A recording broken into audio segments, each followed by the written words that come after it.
Have you ever felt the need to defend yourself, or prove yourself, or compare yourself to others? That tension you feel, that's the ego. It's not who you are, but most people live their entire lives believing it is. In this video today, we are going to explore what the ego really is, how it hides in plain sight, and most importantly, how to recognize it so you can begin to live from a deeper place of peace and presence. The ego isn't necessarily like a thing, if you will. It's more of a thought structure. It's the mental image you have of yourself, of the me. The roles, the labels, the stories, and identities you've collected over time. And the ego sounds a lot like this. I'm a successful person. I'm a failure. People should respect me. I get overlooked. I get mistreated. But here's the truth. You are not that voice in your head. You are the awareness that hears it.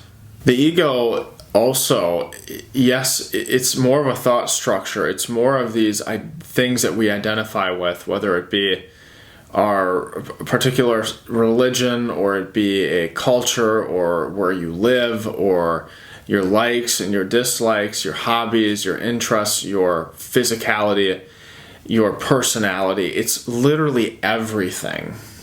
It's everything. And the greatest part of awakening is wakening out of it, because to spiritually awaken is to disidentify from the ego. That's all that this comes down to. It's literally illusion and truth. And everything in this world that we see, in this physical world that we can touch, that we look at, that we identify with, our family, our friends, our partners, all of it is an illusion. And that can be tough for a lot of people to fully grasp. And it may even sound ridiculous and strange as to why would you even want to believe that. But when you start to come to really wanting to know the truth, and you start to understand that this is all an illusion, and I am not really any of this, there's a deep peace. Because you're not in this world to be happy. You're in this world to awaken. And if you haven't figured out already, this world isn't going to make you happy. The relationships, your career, perhaps financial success, good looks, all of these things that people identify with, their prestige, their education, all of this stuff, all the stuff that we kind of strive for, the perfect marriage, the beautiful home, the family, these are all fine and can be pursued and can make you happy, but not permanently. None of these things can permanently make you happy, only temporarily. And what happens is that people invest so much of their time and so much of their energy into the things of the world, and they don't realize that it's all passing away anyways, and you can't hold on to them. So if that's the truth and the reality, which it is, we need to go deeper than what's on the surface. We need to go within. We need to explore what's permanent, what's stable. What is that thing that can bring us joy and happiness and peace of mind? And all of that comes, real joy, real peace, real happiness comes from waking up out of the ego and into something deeper and into something more stable and permanent. And we call that presence. We call that awakening out of the ego. We call that the now. But it's a practice, and it's something that you need to start to bring into your life, because things are going to go wrong in your life. Relationships are going to fail. Your career might change. You might have to move. You might have a financial loss. You're going to experience some of these things, and if your full happiness is invested in it, you're going to be miserable. So we have to start to see, well, what can I put my happiness in? Where can I put my attention?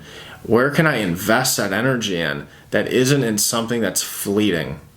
And luckily, spiritual awakening is available to all of us, and it's the truth, and it's actually all that we want. Everything we're striving for, we're really striving for our own awakening deep down. So I want to do a mini practice with you. So I invite you just to take a breath And notice the thoughts in your mind. And then realize this one thing. You're not the thought. You're the one noticing the thought. And that's the beginning of freedom.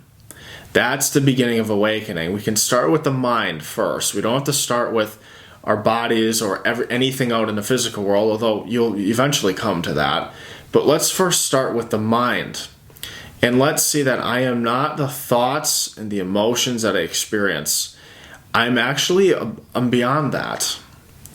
And we can start there, and that's a huge step in your spiritual awakening. So the ego isn't just active during a crisis. It's really in your everyday reactions. So here's just a simple example is, an example might be like someone giving you feedback on something, and then you feel attacked. Well, why do you feel attacked? Because the ego clings to the image of you, and anything that challenges it, it's like a threat. The next one is like needing to be right with others, and the ego really thrives on superiority. Like in an argument, it's less about truth, and it's really more about winning. Another one is just comparison and envy. They have more than me, or I should be further along. Things like these. This is the ego measuring itself against others to feel important or inferior. Can go both ways, positive and negative. Another one is like over-identification with roles. When your worth is tied up as a parent or a spiritual person or a business owner, any slip feels like a failure. Because again, you can't hold on to these things. So when they go, it can be more difficult than if you would understand that I am actually not that role. I am more than that role. But here's the key. The ego's patterns only survive when they're unconscious. And when you notice them, you start to dissolve them. So it's like becoming the light within. The light shines on the darkness and removes the darkness. And your awareness is the light. So how do we move beyond the ego? Well, you don't fight it. You don't shame it. You don't try to, push it away or think it's just this horrible bad thing. You see it with presence. And in that seeing, it begins to fall away. So I'm going to give you 3 simple shifts to practice this. So witness without judgment. So when you notice the ego arise, say internally, yep, there it is. That awareness is already a step into your true self. So just awareness itself is a good step. Pause before you react. If someone offends you, pause. That gap, even one breath, creates space for presence to enter, and more of an intuitive response will come about. Return to the now. The ego lives in past and future. It says things like, look what they did, or I need to prove myself, but you, like the real you, only exists in the now. It doesn't exist in past and future. So to be in alignment with truth and reality in life is to be here in the present moment, because life and you are not in past and future. The ego will keep trying to pull you into drama, into defense, and division. It's just what it does. But every time you notice it and choose awareness instead, you're stepping into freedom. You're stepping into peace. Your remembering is, you're not your image, you're not your roles, you're not your thoughts. You are presence, you are peace, and you are already whole.